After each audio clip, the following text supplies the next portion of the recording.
Hello everyone. Welcome to the channel.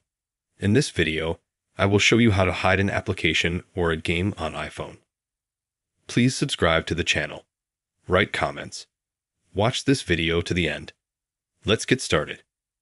But if you do not want to delete, but to hide some application or game, you do not have to delete. For this, you just press very hard this icon and hold it for 5 seconds. Then this menu appears. Share, send to friends. You press Remove App. And instead of pressing Delete App, you press Remove from home screen. So you're hiding the app from your home screen. And now if someone picks up your phone, they won't be able to find the app. But if you want it back, you do this menu. Swipe up or swipe right like this. And there's App Library. And in the search bar here is Snapchat. Pinch it and bring it to the home screen and leave it.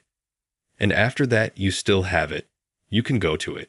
Subscribe to the channel. Put likes if you liked and helped this video. And you managed to hide some application or game on your iPhone or iPad. Thanks for watching.